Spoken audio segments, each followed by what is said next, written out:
Last week you paid rent, bought groceries, made your car payment, and had maybe a few $100s left. You told yourself, "I'm not getting anywhere." But real wealth sneaks up on you. If your progress feels like nothing, maybe even failure, you're likely missing 8 signs that you're secretly getting rich. Once you see them, you'll start recognizing the ones already showing up in your life, and you'll avoid abandoning the path right before the payoff. Here's an eye-opener. The Federal Reserve found that 37% of Americans can't cover a $400 emergency without borrowing. Even crazier, among the people who could cover it, the ones who had the money sitting there, most of them didn't feel wealthy. They felt average. They felt behind. Some of them felt broke. That disconnect is the whole point of this video. Wealth doesn't feel the way you think it does. And if you're waiting to feel rich before you believe you're building something, you'll not only feel bad for no reason, but you'll miss every signal along the way. Sign 1. Your emergencies stopped being emergencies. Think about the last time something broke. Your car needed a repair. Your kid got sick. Your landlord raised the rent. Now think about how you reacted. Did you lose sleep? Did you put it on a credit card and pray? Or did you handle it? Not happily, not easily, but you handled it. You moved some money around, covered it, and kept going. That reaction, the calm one, is a wealth signal most people completely ignore because it doesn't feel like winning. It feels like barely getting by. But barely getting by without debt, without panic, without borrowing from your future self, that's not barely getting by. That's a financial immune system, and most people don't have one. The first sign was about surviving. This next one is about something you probably didn't even notice happening. Sign 2. You stopped living paycheck to paycheck, and you can't remember when it happened. This one is sneaky. There wasn't a moment where you crossed a finish line, no alert on your phone. You just realized one day that you weren't checking your balance before buying groceries anymore. You stopped doing the mental math at the gas pump. For most people, every dollar is spent before it arrives. Rent, car payment, utilities, minimum payments. There's nothing left. But somewhere along the way, you created a gap between what comes in and what goes out. And you didn't create that gap by getting a massive raise. You created it by making decisions so boring, you forgot you were making them. That gap, the one you barely notice, is the single most powerful wealth-building force that exists. More predictive than income, more predictive than investment returns, and almost nobody tracks it. Meet Maria. She's 32, a dental hygienist making $62,000 a year. She doesn't feel rich. She drives a 2019 Civic. She splits streaming subscriptions with her sister. But here's what Maria doesn't see about herself. She has a $400 gap every month between what she earns and what she spends. That's $4,800 a year. If she puts that into a basic index fund averaging 8.5% annual returns, in 20 years, that's over $285,000. Not from a windfall, not from a side hustle, from a gap she doesn't even think about. So far, these signs have been about what's happening in your bank account, but the next one is physical, and it's the one that catches people off guard. Sign 3, unnecessary spending has started to physically bother you. This isn't about being cheap. You're not the person lecturing your friends about lattes, but something shifted. You walked through a store last week and put something back, not because you couldn't afford it, because it felt wrong, like it didn't belong. That low-grade irritation when money leaves your account for no real reason, that's a psychological marker. It means your brain has started treating your money as an asset, not just a medium of exchange. You've started protecting your wealth instinctively, the way you'd protect your time or your health. You probably think you're just being weird about money. You're not. That's the exact behavior pattern that separates people who build wealth from people who earn it and lose it on repeat. Now here's where it starts to get weird. Because the first 3 signs were about things you're doing, this next one is about something your money is doing without you. Sign 4. Your net worth grows in months you didn't even try. You had a month where you weren't particularly disciplined. Maybe you ate out more, maybe you took a trip. But when you checked your accounts, your total number was still higher than last month. That's compound growth becoming visible. Your money started working a shift you didn't schedule. The 401k contributions you set up 2 years ago are generating returns. The index fund you forgot about went up 4%. Your savings account earned interest you didn't notice. This is the inflection point most people never reach. The moment your money's labor starts supplementing your own. Maria's $400 monthly gap?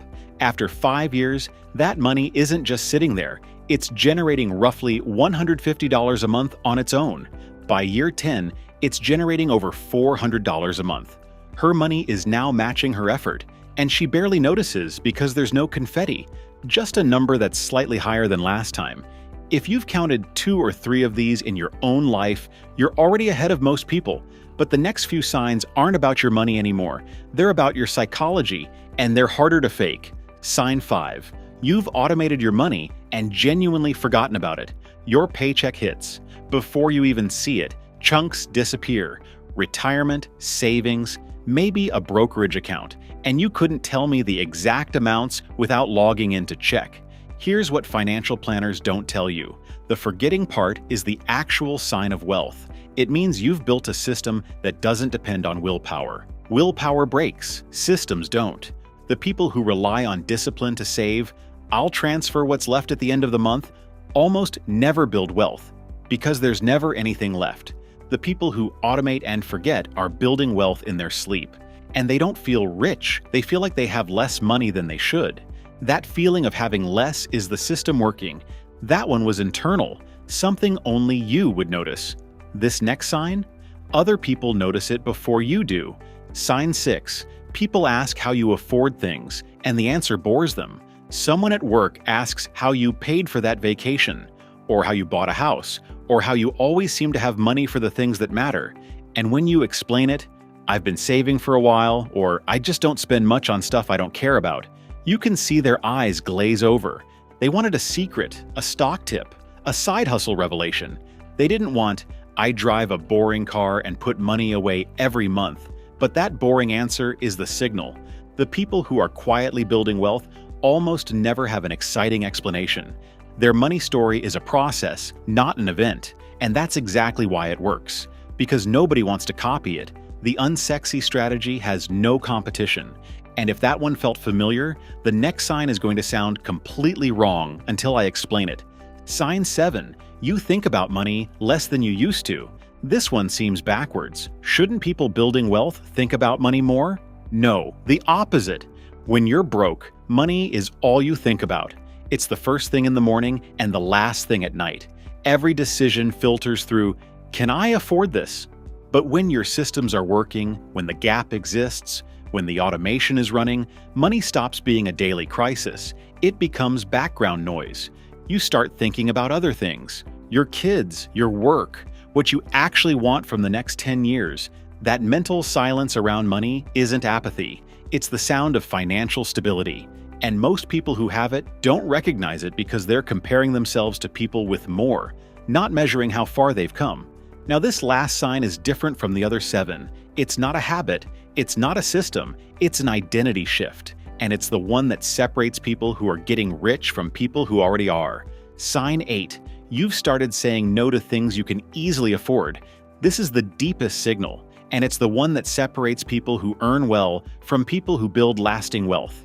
You can afford the nicer apartment, you can afford the new car, you can afford the designer whatever, but you don't want it, not because you're depriving yourself, because you've realized that every dollar has 2 lives, what it buys today and what it becomes tomorrow.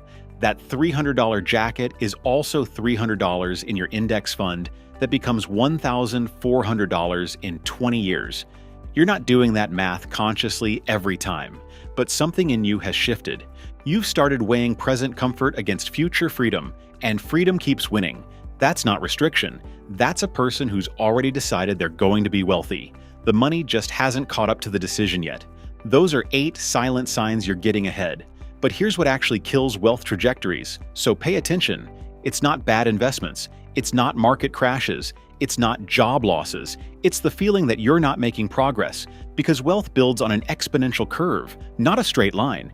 Take Maria. The first 5 years feel like almost nothing. She's saving, investing, and her account goes from around $5,000 in year 1 to just under $30,000. That doesn't feel life-changing. That feels slow.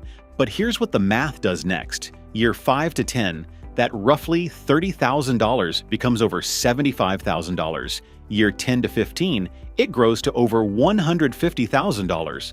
Same contributions, same boring strategy, But compound growth turns patience into money, and it does it silently in the background, where most people aren't looking. The people who quit in years 3, 4, 5, they quit because it didn't feel like it was working. But it was working. They just couldn't see it yet. The only metric that actually predicts whether someone will build wealth isn't their income. It isn't their net worth. It's the gap between what they earn and what they spend, and how long they can keep that gap open without losing faith. If you recognized yourself in even 2 or 3 of those signs, you're further ahead than you think. Don't let the silence fool you. That's not failure. That's wealth under construction. And if you liked this, subscribe. I'll keep breaking personal finance down for you if you'll keep watching. Deal? See you on the next video.